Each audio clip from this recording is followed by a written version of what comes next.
21 डेजको इन्टरप्रेन्योरियल एक्सलेन्स सिरिजको यो दोस्रो भिडियो यानि कि डे 2 को भिडियोमा यहाँहरू सबैलाई स्वागत छ। आजको भिडियोको थिम रहेको छ सफल उद्यमीहरूका अथवा सफल व्यवसायीहरूका 5 बानीहरू। के तपाईँ सफल उद्यमी बन्न चाहनुहुन्छ? यदि चाहनुहुन्छ भने सफल व्यवसायीहरूले प्र्याक्टिस गर्ने यी 5 वटा बानीहरूको बारेमा तपाईहरुलाई थाहा हुनुपर्छ। तपाईलाई थाहा छैन भने तपाईले सिक्नुपर्ने हुन्छ। जबसम्म एटलिस्ट यो 5 वटा बानीको अभ्यास तपाईको डेली लाइफमा हुँदैन तबसम्म तपाई सफल व्यवसायी बन्न सक्नुहुन्न। र कुनै पनि कुराहरू सिक्नु मात्र होइन, सिकेर त्यसलाई पालना गर्नुपर्छ, अप्लाई पनि गर्नुपर्छ।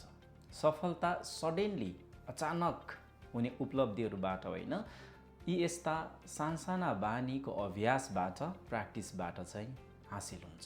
यो हामीले बुझ्नै पर्ने कुरा हो। र सुरुमा नै म तपाईहरुलाई आह्वान गर्न चाहन्छु, यी 5 वटा बानीहरूमध्ये नोट गर्नुहोला कि तपाईको जीवनमा कुन चाहिँ बानीलाई सुधार गर्नुपर्ने छ। किनकि तपाई यदि उद्यमी बन्न चाहनुहुन्छ भने यी मध्ये तपाईहरुमा केही न केही बानीहरू अघिबाटै अवश्य छ र हुन सक्छ कति एउटा या दुईटा बानीहरू कमी हुन सक्छ। तपाईले कमेन्टमा लेख्नु होला तपाईले इम्प्रुभ गर्नुपर्ने ह्याबिट, त्यो बानी कुन चाहिँ हो। आउनुस् आजको भिडियोमा सफल व्यवसायीहरूको ती 5 वटा बानी, ती ह्याबिट्सहरूको बारेमा चर्चा गरौँ, कुराकानी गरौँ। सबैभन्दा पहिलो र सबैभन्दा मुख्य, लक्ष्य निर्धारण गर्नु। सफल मानिसहरू यत्तिकै सडनली अचानक सफल भएका होइन। उनीहरूले आफ्नो जीवनमा लक्ष्य निर्धारण गरे र हरेक दिनको लक्ष्य उनीहरूले निर्धारण गर्छन्। अझ कतिपयले त अघिल्लो दिन नै त्यो लक्ष्यलाई फिक्स गरिसकेको हुन्छ। किनकि जो मान्छे आफू कहाँ जानुपर्ने भन्ने टुङ्गो हुँदैन त्यो व्यक्तिले जिन्दगीमा केही पनि गर्न सक्दैन। ऊ व्यस्त भएको देखिन्छ। ऊ धेरै व्यस्त भए तापनि ऊ कहीँ पनि पुगेको हुँदैन, जहाँको त्यहीँ हुन्छ। किनकि उसले लक्ष्य नै निर्धारण गरेको छैन कि म कहाँ पुग्नुपर्ने भन्ने। So fix your target, fix your goal of your life. तपाईँ कहाँ पुग्न चाहनुहुन्छ, तपाईँ के गर्न चाहनुहुन्छ, तपाईँले अचिभ गर्न चाहेको त्यो लक्ष्य के हो त्यो फिक्स गर्नुहोस्, त्यो तय गर्नुहोस्। यो चाहिँ पहिलो बानी हो, अधिकांश उद्यमीहरूले गर्ने गर्छन्। नेपालीमा एउटा भनाइ छ, काम पनि छैन फुर्सद पनि छैन। लक्ष्य नभएको मान्छेको जिन्दगी यस्तै हुन्छ। किनकि उसलाई कहीँ पुग्नु पनि छैन अनि कहीँ जानु पनि छैन, फेरि फुर्सदमा पनि हुँदैन। तर त्यसको ठिक उल्टो सफल व्यवसायीहरू अथवा सफल उद्यमीहरू आफ्नो जीवनको लक्ष्य हर दिन, हर हप्ता, हर महिना, हर वर्षको लक्ष्य उनीहरूले अघिबाटै तय गरिसकेको हुन्छ। त्यही भएर त उनीहरू आफ्नो काममा सफल हुन्छन्। दोस्रो, जोखिम उठाउने साहस। वास्तवमै भन्नु भने जोखिम नउठाइकन कुनै पनि सफलता हात लाग्दैन र यो कटु सत्य हो। बिजनेस वर्ल्डमा वा भनौँ इन्भेस्टमेन्ट वर्ल्डमा एकदम प्रख्यात भनाइ छ कि हाई रिस्क हाई गेन। जसले हाई रिस्क लिन सक्छ त्यति नै बढी गरिकन उसले बेनिफिट उठाउन सक्छ। सो सफलताको लागि केही न केही जोखिम त उठाउनै पर्छ। तर यसको मतलब यो होइन कि अन्धाधुन्ध जुनै पनि कुरामा जतासुकै जोखिम उठाउँदै हिँड्नुहोस्। यो कदापि होइन। जोखिम उठाउँदै गर्दा त्यसको बारेमा लेखाजोखा गरेर, सोचेर, बुझेर र तयारी गरेर मात्र त्यो जोखिमलाई उठाउनुपर्छ, जसलाई चाहिँ क्याल्कुलेटिभ रिस्क भनिन्छ। क्याल्कुलेटिभ रिस्क नलिने मान्छेहरू चाहिँ धेरै समय असफल हुने गर्छन् व्यवसायमा अथवा कुनै पनि काममा। तेस्रो, नेटवर्किङ अथवा सञ्जाल निर्माण। व्यवसाय अथवा उद्यम केवल प्रडक्ट एन्ड सर्भिस भएर मात्र कहिले पनि सफल हुँदैन।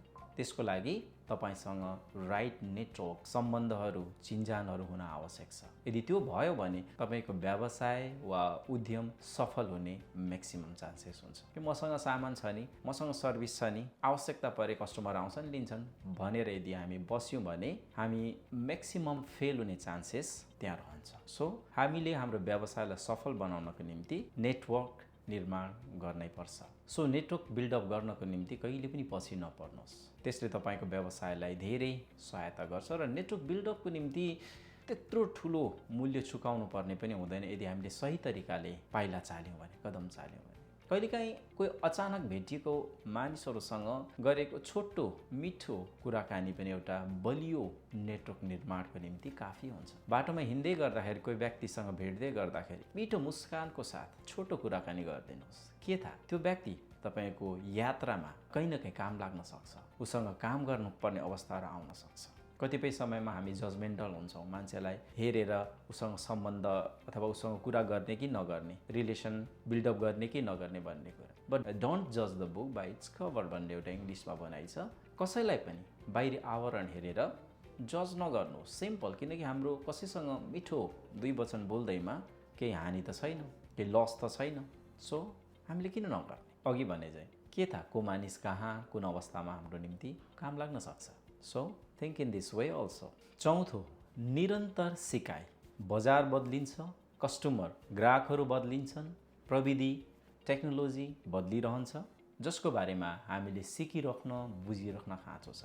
तपाईले सिक्नु भएन अथवा बुझ्नु भएन भने पनि तपाईँ रोकिनु त हुन्न, तर तपाईँ अरूभन्दा पछि पर्नुहुन्छ। अनि जो व्यवसायमा पछि पर्छ त्यो व्यक्तिले चाहिँ लस बिहोर्छ। व्यवसाय उद्यमशीलताको लागि अथवा एउटा उद्यमीको निम्ति, एउटा व्यवसायीको निम्ति निरन्तर सिकिराख्ने प्रक्रिया आफ्नो जीवनमा चलिराख्नुपर्छ।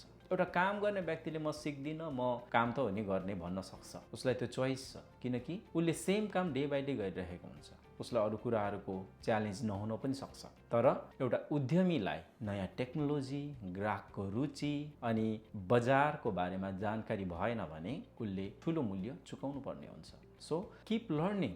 यो सिक्ने प्रक्रिया as an entrepreneur, as a businessman, सिक्ने प्रक्रियालाई जीवनभरि निरन्तर हामीले गरिराख्नै पर्छ। कतिलाई लाग्छ सिक्ने कुरा भनेको, किताब पढ्ने कुरा भनेको स्कुल र कलेजमा गर्ने कुरा हो नि, आफ्टर स्कुल र कलेज मलाई किन चाहियो र भन्ने हुन्छ। यसको मतलब यु स्टप टु ग्रो। यसको मतलब तपाईँ अब आफ्नो अभिवृद्धिको निम्ति, आफ्नो ज्ञान, नलेज, एक्सपान्सनको निम्ति रोकिनु भयो। त्यसबाट अरूलाई कसैलाई घाटा छैन, तपाईँ बाहेक। So keep learning for entire life. किनकि जीवन सुरुदेखि अन्त्यसम्म हामी कोही पनि पर्फेक्ट छैनौँ र सिक्ने क्रम चलिराख्नै पर्छ। जसले बढी इन्फर्मेसन, नलेजहरू गेन गर्यो त्यो व्यक्ति नै बढी सफल हुने चान्स हुन्छ। पाँचौँ र अझै इम्पोर्टेन्ट कुरा, फोकस, ध्यान केन्द्रित गर्ने कुरा। एउटा सफल उद्यमी बन्नको निम्ति माथिका चारवटा बुँदाहरू जति इम्पोर्टेन्ट छ, यो पाँचौँ बुँदा फोकस, ध्यान केन्द्रित गर्ने कुरा त्यति नै र अझ बढी महत्त्वपूर्ण छ। आज धेरै मानिसहरू व्यस्त छन् तर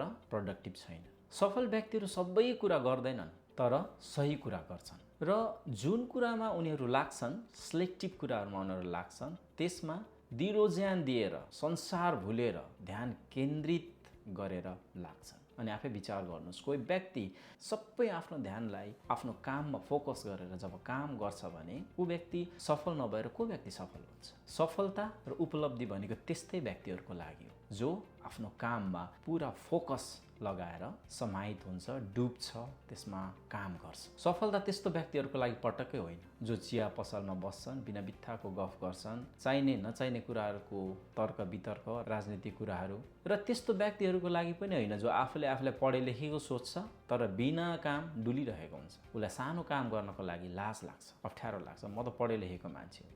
त्यस्तो व्यक्तिले पनि जीवनमा कहिले सफलता पाउँदैन। सफल व्यक्तिमा हुनुपर्ने बानीहरू, ह्याबिट्सहरूको बारेमा जुन कुरा हेऱ्यौँ, यो कुरासँग ती सफल व्यक्तिहरूलाई तुलना गर्नुहोस् र असफल व्यक्तिहरूले तुलना गर्नुहोस्।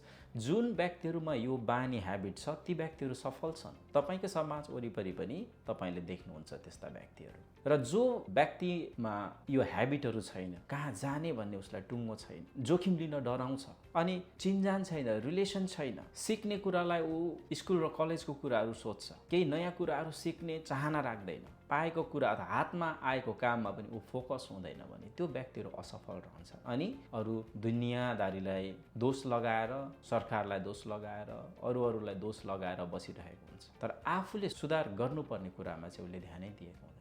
यही भएर सफल हुनको लागि, सफल व्यवसायी बन्नको लागि let's build up this 5 habits at least यो 5वटा ह्याबिटलाई चाहिँ हामी बिल्डअप गरौँ र हेरौँ हाम्रो जीवन कहाँदेखि कहाँ पुग्छ। Thank you for watching the video. See you in the next video of day 3.